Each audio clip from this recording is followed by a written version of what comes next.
1장 8절부터 15절에 있는 말씀을 보도록 하겠습니다. 로마서 1장 8절부터 15절까지에 있는 말씀입니다. 제가 읽도록 하겠습니다. 첫째는 내가 예수 그리스도로 말미암아 너희 모든 사람을 인하여 내 하나님께 감사함은 너희 믿음이 온 세상에 전파되므로다. 내가 그의 아들의 복음 안에서 내 심령으로 섬기는 하나님이 나의 증인이 되시거니와 항상 내 기도에 쉬지 않고 너희를 말하며 어떠하든지 이제 하나님의 뜻 안에서 너희에게로 나아갈 좋은 길 얻기를 구하노라. 내가 너희 보기를 심히 원하는 것은 무슨 신령한 은사를 너희에게 나눠주어 너희를 견고케 하려 함이니 이는 곧 내가 너희 가운데서 너희와 나의 믿음을 인하여 피차 안위함을 얻으려 함이라. 형제들아, 내가 여러 번 너희에게 가고자 한 것을 너희가 모르기를 원치 아니하노니 이는 너희 중에서도 다른 이방인 중에서와 같이 열매를 맺게 하려 함이로되 지금까지 길이 막혔도다.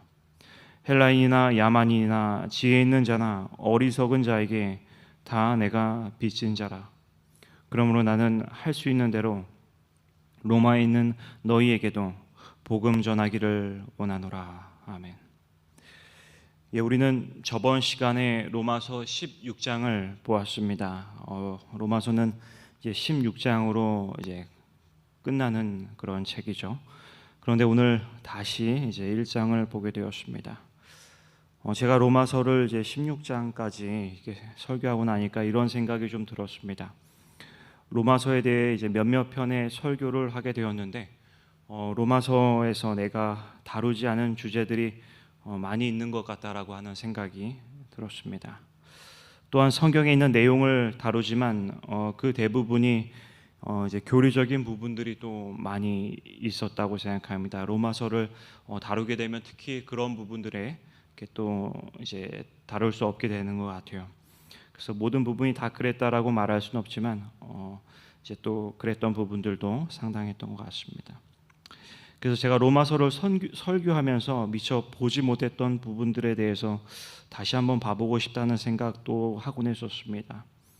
로마서와 성경 66권 중에 이제 다른 책과도 밀접하게 이렇게 연결시키는 부분들을 또 이렇게 시도할 수도 있지 않을까, 이제 그런 몇몇 시도들을 또 하고 싶은 생각들도 들었습니다.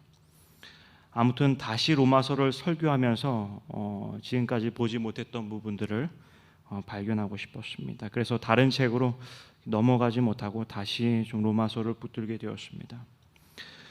오늘 제가 읽은 본문의 내용은 이제 바울이 로마에 있는 교인들에게 편지를 쓰는 이유에 대해서 말하고 있는 내용입니다.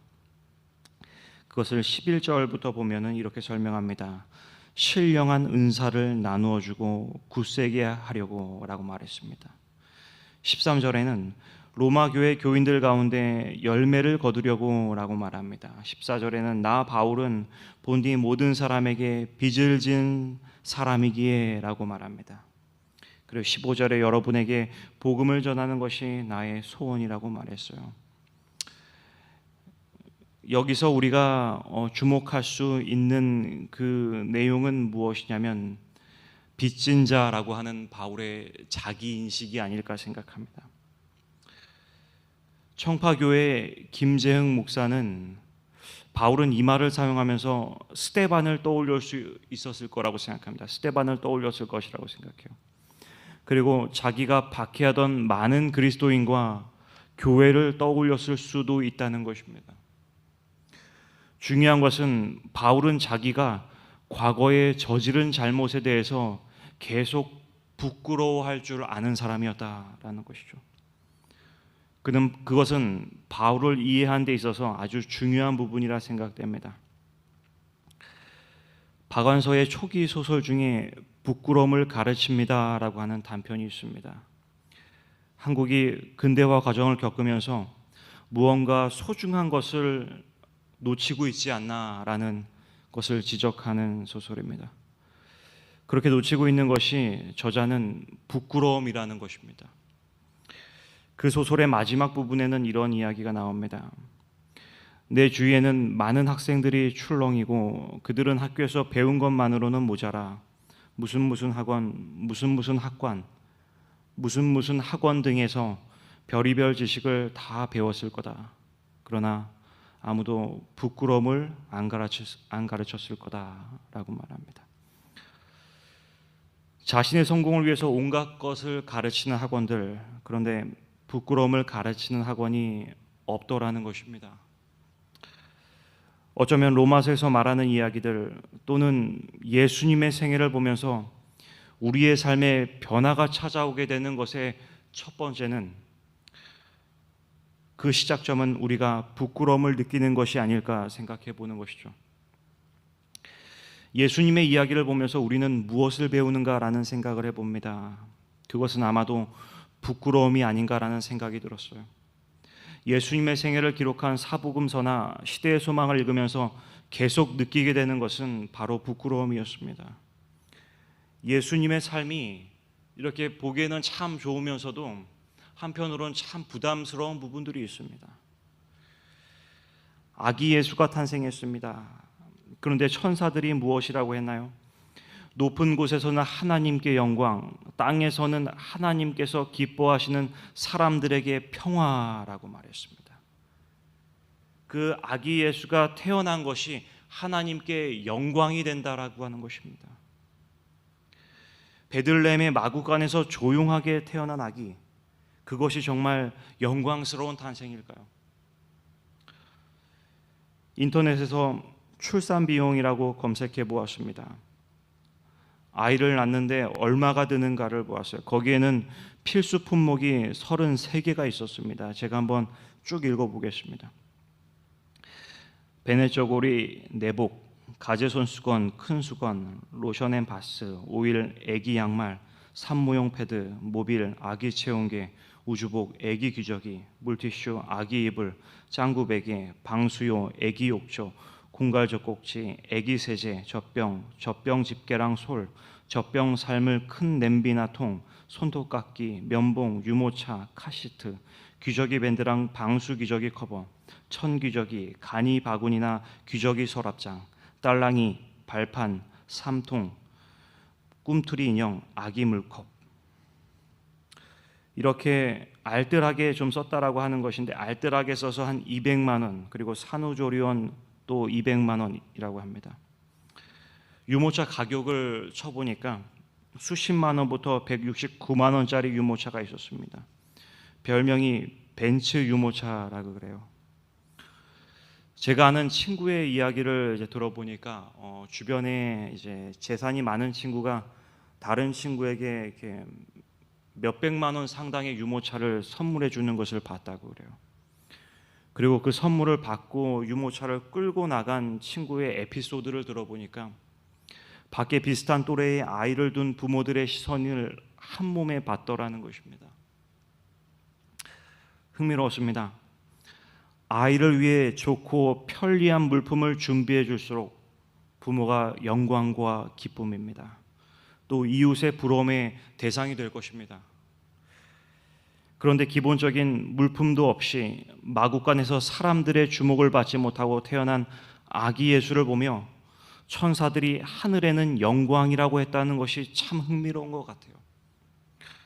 성경을 읽다 보면 재미있는 부분이 이런 것이었습니다. 하늘이 놀라는 것은 땅에서는 잠잠합니다. 땅이 주목하는 것은 하늘의 관심을 끌지 못한다는 것이 참 흥미로운 것 같아요. 오늘 우리의 교회 환경도 비슷할지 모르겠습니다. 많은 사람들이 크고 화려한 교회를 원합니다. 어떤 놀라운 프로그램과 행사를 하려는 경우도 많습니다. 많은 경우에 교회가 커지는 것을 우리는 봅니다. 그리고 또한 목회자 또한 큰 교회에 가는 것을 성공이라고 말합니다. 모든 수치상으로 높아지고 커지는 것을 우리는 바라고 기대하고 목표로 삼습니다. 우리는 이런 것에 집중하고 환호합니다. 모든 발표는 이런 것과 관련이 있습니다. 그런데 어쩌면 이것은 땅이 주목할 수도 있는 것이라는 것이죠. 하늘이 주목하는 것은 아닐 수도 있다는 것입니다. 우리가 예수님의 이야기를 통해 배울 수 있는 것은 예수님의 삶의 모습에 비춰 나의 모습 속에서 나타나는 부끄러움이 아닐까 생각해 봅니다. 하늘에서 영광스럽다라고 하는 것을 영광스럽다라고 여기는 것이 아닌 땅에서 영광스럽다고 말하는 것을 영광스럽다라고 하는 것에 대한 부끄러움이 때로 나에게 결핍되어 있는 것은 아닌지 생각됩니다. 우리는 예수님을 알게 될 때 부끄러움과 마주치게 됩니다. 그것이 예수님의 삶의 모습과 나의 삶의 대치일 수도 있습니다. 그리고 그동안의 나의 무지와 잘못된 방향으로 나아갔던 자신의 부끄러움일 수도 있습니다. 바울은 예수님을 만나게 되었을 때 그는 부끄러움과 마주했던 것이었습니다. 그러했기 때문에 그는 이방인이나 유대인이나 그런 모든 이들에게 자신이 빚진 자라는 생각을 하게 된 것이죠. 이렇게 자신이 그리스도에게 받은 은혜는 자신이 잘했기 때문에 받은 것이 아니라는 것입니다. 그렇기 때문에 그는 자신의 부끄러운 과거를 기억했을 때 그리스도에게 받은 은혜는 과분한 것이고 그것을 알지 못하는 자들에게 빚을 진 마음으로 살아가게 되는 것이죠. 이것은 오늘날을 살아가고 있는 우리도 마찬가지일 것입니다. 오늘날 내가 부름받은 것은 또한 내 자신이 잘남이 아니었기 때문이라는 것입니다. 그리고 실제로도 우리는 다른 이들에게 빚이 있기도 합니다. 만약 안식일 활동을 하다가 미리 주문해 놓았던 음식을 안식일에 받게 된다면 그것은 아침 일찍부터 누가 만든 것인가요? 식당이나 방앗간에서 일하는 직원이 만든 것입니다.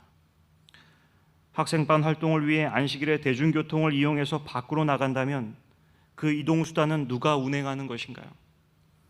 버스나 지하철의 직원이 하는 것입니다. 우리는 안식일에 안식해야 하고 그들은 안식일에 일하는 것을 요청해도 되는 것일까요? 우리는 그것을 이용해도 되는 것일까요?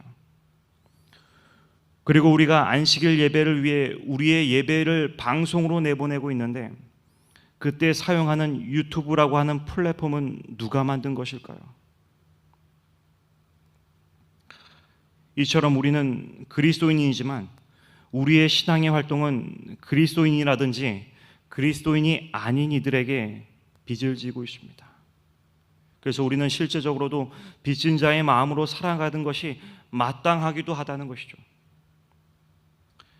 우리는 안식일에 안식하고 있지만 그렇지 못한 이들에게 빚을 진 것입니다. 우리는 복음을 전해야 하는 빚이 있는 것입니다. 그런데 바울은 어떤 한 가지는 자신이 부끄러워하지 않는다고 말합니다. 바울은 로마서 1장 16절에 내가 복음을 부끄러워하지 아니하노니, 바울은 자기 자신의 과오와 과거 또는 죄는 부끄러워하지만 빚진 자의 모습으로 살아가지만 그는 복음을 부끄러워하지 않았습니다. 그래서 살 수 있었던 사람이에요. 만약 자신의 죄와 허물 때문에 소극적이 되고 위축되고 하나님과 사람들에게서 숨었다면 우리는 지금의 바울을 볼 수 없었을 것입니다. 한번 생각해 봐야 합니다. 바울은 바리새인으로 살아왔습니다. 그리고 자신들의 뜻과 맞지 않는 그리스도인들을 잡기 위해 아주 열심히 있었던 사람이었어요. 상당히 그런 일을 앞서서 했던 사람이었습니다. 이랬던 사람이 자신의 뜻을 완전히 바꾸어서 그 반대편에 선다라는 것은 창피한 일입니다. 교회에서도 이런 일을 볼 수가 있습니다. 우리가 어떤 중요한 사안을 놓고 토론할 때에 그 토론이 때로 과열될 수 있어요. 그리고 처음에는 더 나은 방법을 찾기 위해 시작된 토론이었지만 결국 누구의 말이 더 옳으냐의 다툼으로 갈 수 있는 모습들을 보게 됩니다. 이럴 때 상대방의 의견에 동의하는 것은 상당히 부끄러운 것이 될 수 있어요. 승복하는 것이 될 수 있죠. 바울은 충분히 부끄러울 수 있었습니다. 지금까지 자신이 확신 있게 선포했던 신념이 틀렸다는 것을 자신의 삶으로 나타냈어야 됐기 때문이에요. 여러분, 베드로는 어땠을까요? 그는 예수님을 3번 부인했습니다. 예수님을 저주하고 욕했다라고 본문에 나와 있어요. 중요한 건 그것을 다른 사람들이 봤다라는 거예요. 베드로가 아무도 안 보는 곳에서 혼자 한 것이 아니었습니다. 사람들이 봤어요, 그 장면. 그런데 그가 사도행전에서 나타난 모습은 예수님을 뻔뻔하리만치 열정적으로 전하는 모습이었습니다. 예수님을 욕하고 저주했던 베드로의 모습을 보았던 사람들이 사도행전에 나타난 그 베드로의 모습을 보면서 어떤 생각을 과연 했을까요?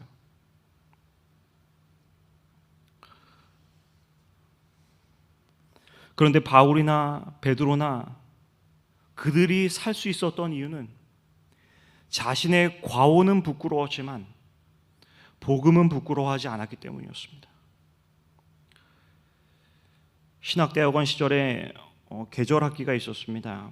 이렇게 미국에서 오신 교수님께서 이렇게 강의를 하셨는데 저는 이제 그 수업을 신청은 하지 않았지만 이렇게 청강을 좀 했었어요.